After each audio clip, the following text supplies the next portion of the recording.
going to gather forces for an invasion, this is precisely how you would do it. 350,000 soldiers, 20,000 tanks, 2,450 warplanes, and 460 military helicopters are massing in the northern Saudi Arabia for a military exercise that is being called Northern Thunder. According to the actual official announcement, forces are being contributed by Saudi Arabia, United Arab Emirates, Egypt, Jordan, Bahrain, Sudan, Kuwait, Morocco, Pakistan, Oman, Qatar, and Malaysia, and several other nations. This exercise will reportedly last for 18 days, and during that time, the airspace over northern Saudi Arabia will be closed to air traffic. This will be the largest military exercise in the history of the region, and it comes amid rumors that Saudi Arabia and Turkey are preparing for a massive ground invasion of Syria. Like I said, if you were going to gather forces for an invasion, this is precisely how you would do it. Governments never come out and publicly admit that forces are moving into position for an invasion ahead of time. So military exercises are a common excuse that gets used for this sort of thing. If these exercises are actually being used as an exercise to mass forces near the northern Saudi border, then we should expect an invasion to begin within the next couple of weeks.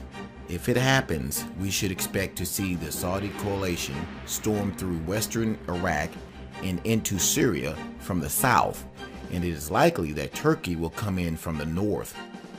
The goal would be to take out the Assad regime before Russia, Iran, and Hezbollah could react. For the past couple of years, Saudi Arabia, Turkey, and their allies have been funding the Sunni insurgency in Syria, and they were counting on these insurgents to be able to take down the Assad regime by themselves. The goal would be to take out the Assad regime before Russia, Iran, and Hezbollah could react. For the past couple of years, Saudi Arabia, Turkey, and their allies have been funding the Sunni insurgency in Syria, and they were counting on these insurgents to be able to take down the Assad regime by themselves. You see, the truth is that ISIS was never supposed to lose in Syria. Saudi Arabia and her allies have been funneling massive amounts of money to ISIS, and hundreds of millions of dollars of ISIS oil has been shipped into Turkey, what is sold to the rest of the world. The major Sunni nations wanted ISIS and their other Sunni insurgent groups to take down Assad in the aftermath. Saudi Arabia and her allies intended to transform Syria into a full-blown Sunni nation. But then Russia, Iran, and Hezbollah stepped forward to assist the Assad regime. Russia air support completely turned the tide of the war, and now the Sunni insurgents are on the brink of losing. Aleppo was once the largest city in Syria, and Sunni insurgents have controlled it since 2012. But now relentless Russian airstrikes have made it possible for Syrian, Iranian, and Hezbollah ground forces to surround the city, and it is about to fall back into the hands of the Syrian government. If this happens, the war will essentially be over.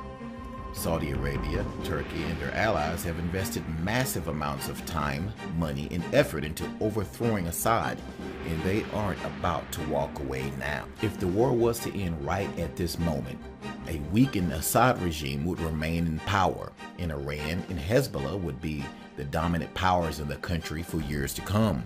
And once Assad died, it would be certain that Iran and Hezbollah would attempt to transform Syria into a full-blown Shiite nation. This is something that Saudi Arabia and Turkey want to avoid at all costs. So they are actually considering what was once absolutely unthinkable, a massive ground invasion of Syria. But if Saudi Arabia, Turkey, and their allies go in, they run the risk of a full-blown war with Russia, Iran, and Hezbollah. Just consider how serious this is. Okay, let's sum this up. If Saudi Arabia, Turkey, and their allies are going to conduct an invasion of Syria, the most likely time for this to happen will be by the end of this month during these military exercises. If we can get to March 1st and no invasion has happened yet, perhaps we can breathe a little sigh of relief. But if it does happen and the Russians and the Iranians decide to shoot back, it really could be the start of World War III. Now, we've been saying this on this channel for the last few years, that World War III was going to start in 2015 or 2016. If you have not been paying attention up until now, you need to start, because this really could literally change everything. This could really be the start of World War III. Stop being distracted. Pay attention to what's going on in the Middle East, because believe it or not, what happens over there will affect us over here in the United States as well. We'll keep an eye on this. Thanks for watching.